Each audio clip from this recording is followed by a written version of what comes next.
Ето ни отново, това е втората част на четвърти епизод. Не знам дали сте забележили, обаче след всеки епизод се увеличава, примерно, всъщност втората част на трети епизод ви казах, мисля, че. Или казах четвърти епизод. Няма значение.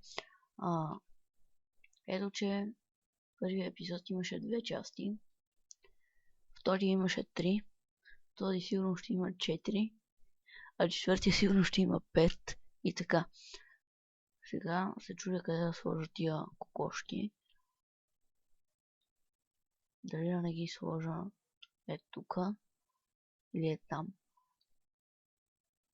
Обаче ако ги сложа там, трябва да събера земя. Там са. Не мога да търся друго место за тях. Не, няма са тук. Тук ще са.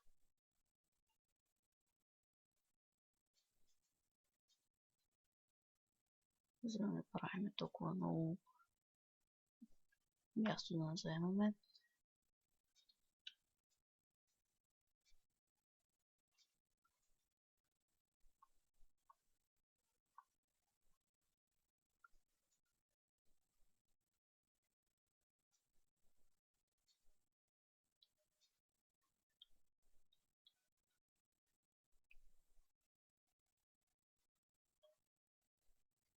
Да видим маковете какво бъде. Червено.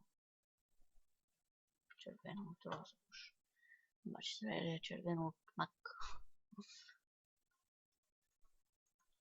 Тук ще са нашите мили кокошци, които бяха така добри да пуснат едно яйчице, докато ги вкарам в къщичката. Точно едно ми остана. Това спирам още от березовото дърво. Въпреки че предния епизод също достигнах постижението събиране на дърво, в този също го постигам.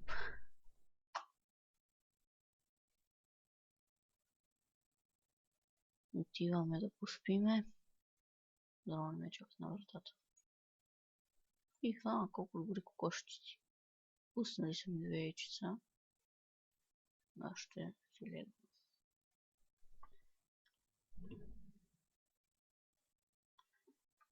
След тая нощ правиме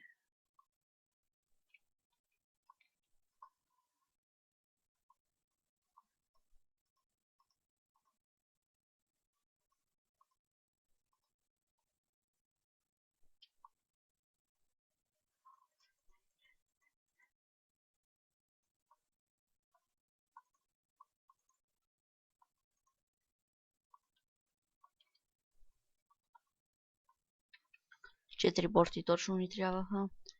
Сега отивам да сложа тази малката порта на вратата. Тук в принцип имаше едно яйце.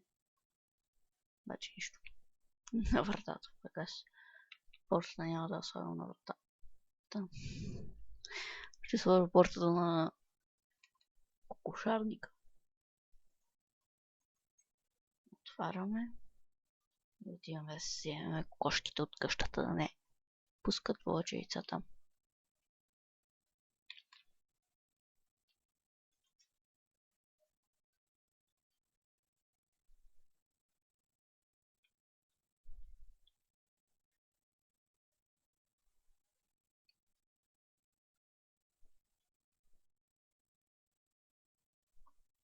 Тя двете са ми достатъчни, така че няма смисъл да чакам третата кокошка.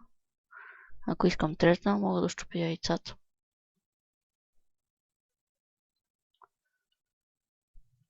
Влизаме тук.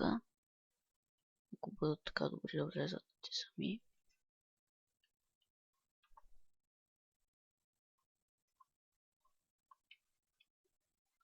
И това ще направя.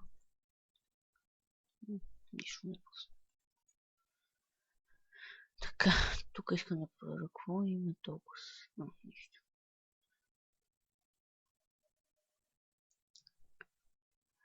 Тая кокошка е пътник.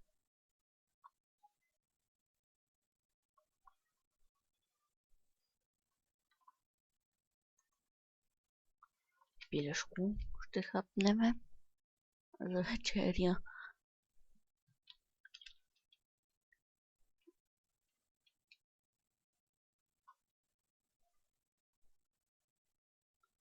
Що оставих тия камъни? Аз ги вземем. Така, сега взимаме факли. Взимаме... Трябва да направим дърво. Да съберем дърво.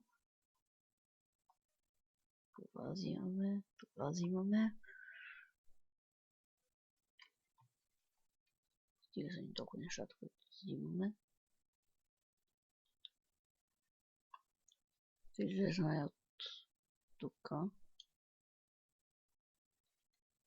Където после мисля да излезем и за да търсим овце, крави, кози. Кози пас. Кози няма още в Майнкрафт. Би трябвало да има вече. Дано следващата версия, която може да бъде всъщност когато излезе 1.8, би трябвало да иде да има това, дето се казваше гъбата, да я сложиш ето тук, например, във водата и тя ще измъка цялото езерце и става водна мокра гъба, как аз ги казвам. Играл съм я тази версия на снапшотове.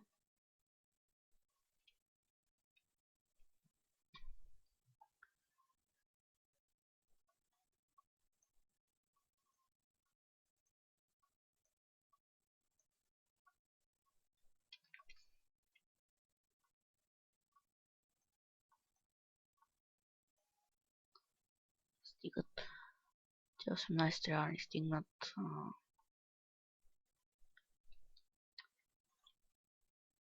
От тук си взимаме един стак и тия 6.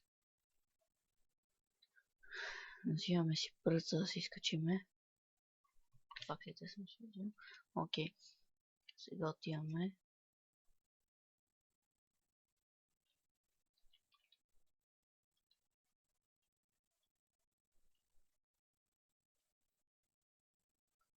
Нагоре, дето започнахме да строиме кулата.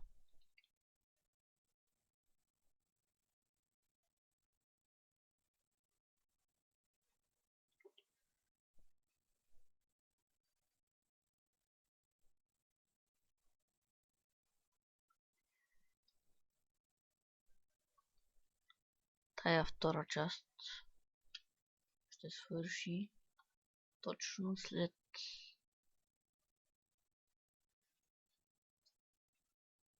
една минута.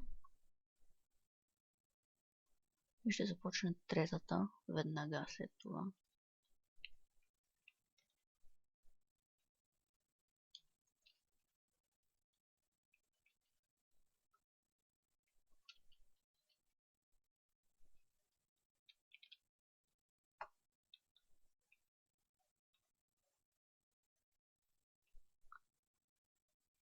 Всъщност мисля да паузирам, докато построя кулата и като стане готова, ще ви покажа.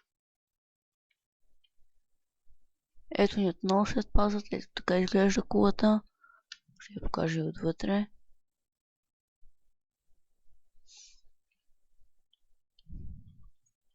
Ето тук има стълбички. Качваме се нагоре.